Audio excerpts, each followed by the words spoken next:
Alrighty guys, how's it going out there? Rooster in 10, roostercb.com, new edition coming to the website. Have had several people ask about if I plan to carry these or when I was going to get some.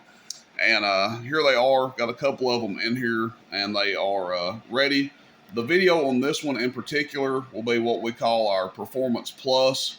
It has the performance tune done to it, and it has the regulator upgrade, the max mod regulator upgrade.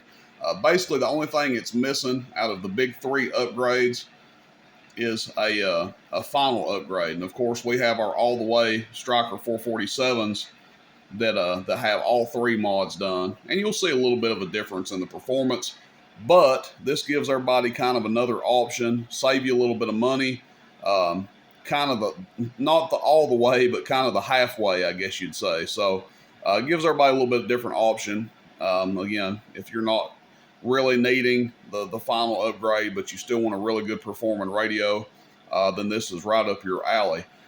Striker Superstar, SS676 from Ranger. And yes, obvious similarities, obvious almost mirror image of a Striker 447. The big difference being the way they frame the meter. You can see the mechanics of the meter on it, and it does have the square kind of looking frame to it there. So minor difference on the inside, almost identical, but small difference. I'll show you the receive meter in action there. And look, I'll tell you guys, as far as the way these things sound and the way they talk, this and the 447, they both sound amazing. They got really nice, punchy, loud and clean audio, specifically after they've had the upgrades done to them. They really just come alive. My only knock on these radios is how small and close the knobs are together. Of course, you can't have it all. You want a high-performing, compact radio, the knobs are going to be close together. You know, the full-size radios, you don't have that issue. But that is the only complaint I have about these. Other than that, these are a phenomenal radio, and they sound amazing. So with that being said, we will test this one out here, and being that we are testing it for maximum performance, we are going to test at 15 volts flat, which is the maximum voltage I recommend. And then maybe we'll test it at 14 volts as well. But we'll just start out at 15. Well, we're at 15.1. I lied. Power supply moved up a little bit. And we'll test it on the clamp meter, average power, peak power, all that good stuff. I'll let you guys hear it. This is with a Superstar mic on it. Again, just testing it through another radio. Hello, audio, one, 2, 1, 2, 3. Audio, check. Audio, 1, 2, audio. So it has a nice, loud, clean, punchy sound to it, and you can see the mic gain's over 3 o'clock, and it doesn't lose the integrity of its sound. Turn our talk back off. We're going to test it on a 250 watt slug. So let's, first thing first, we'll just turn our RF power all the way down. No, that's on peak. Hello, audio. I guess we're doing peak first. Audio, 1, 2, 3. Hello, audio. About 125 PEP. Now we can turn the RF power wide open. It's not going to make a difference on PEP. The peak power is going to stay the same. Hello, and this is wide open audio. It may do just a watt or two more. So with our RF power wide open, we'll now go to average. Zoom in here a little bit. Top scale. Okay, that's 25 watts on the dead key, wide open. Audio. Audio. We'll call that about 60 watts or so average.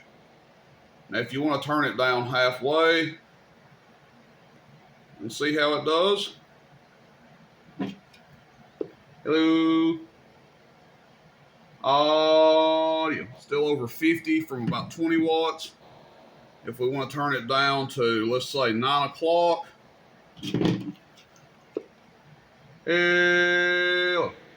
Still goes to 50. Audio. A little bit over 50. You can see our dead keys coming down incrementally here. And then all the way down. Hello. Hello. Hello. So still goes from basically nothing to 30 watts average. You're not going to get that out of one of these when they're stock, okay? Big difference in a stock radio versus one of these. You're not going to get that kind of average power. What you're going to get is if you have one of these stock and nothing's been done to it, it's going to swing fine on a peak meter. It's going to do 80 to 100 watts or so PEP. And then when you cut it all the way down on average power, it's not going to do much at all. If you got a 5 watt dead key, it's going to go to about 10 watts on average. That's if the radio hasn't had any upgrades done to it. Okay, when you have it at a 20 watt dead key, it's going to go to about 25, maybe 30, probably closer to 25. But that's kind of what you get into with that.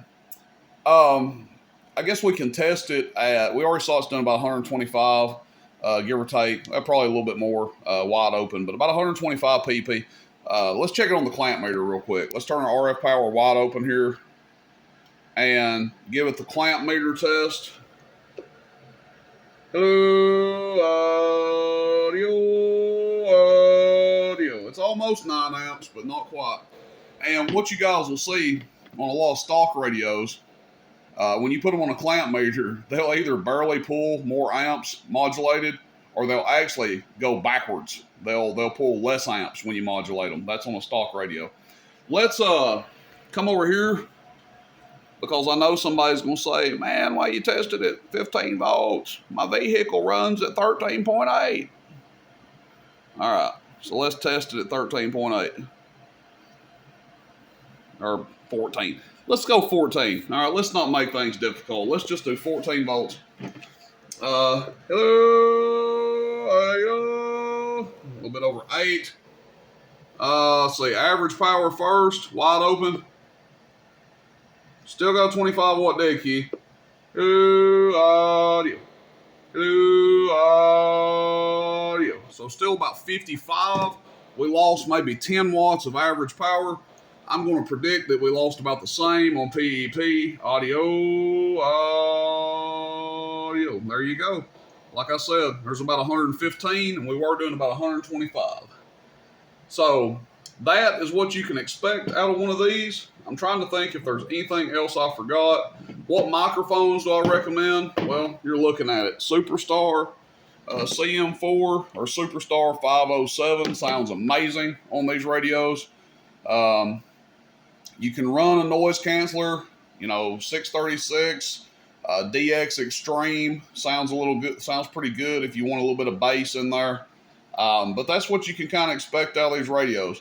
What kind of amp do I recommend to run with them? I would go no smaller than a 4-pill 2879 standard.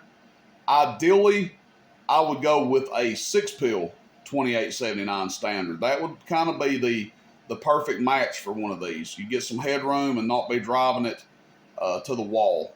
But let me know what you guys think. Again, had some requests to get these in. I've got a few of them in right now at the time of this video. We will get these listed up on the website. And again, this is what we're going to be calling the Performance Plus. It's not all the way because we don't have the final upgrade going on, but Performance Tune and the Palomar Max Mod regulator upgrade. Again, not a big difference between 15 volts and 14 volts on these. One last thing I will say that you can do to these to gain some more power out of them, and then I'll end the video. You guys see all this wire back here? This is waste, okay? My personal 447, all I did, we spliced into this, bypassed this fuse right here, and put 8-gauge OFC, 2 or 3 feet of it. This is a lot of wasted wire, and you're losing power through this. Okay, you're losing by the time everything's said and done with all this wasted wire, you're losing power. So the only other thing that I would recommend doing to these is either if you don't need that much wire, then get rid of a bunch of it, or splice into it and use some 8-gauge OFC. I don't recommend going into the radio and doing all that crap, putting holes in the back of the radio and all that. you can leave a little tail sticking out the back of the radio and just splice into it. It'll work just fine. Alrighty, thanks guys. Rooster and 10, roostercb.com. See you, bye.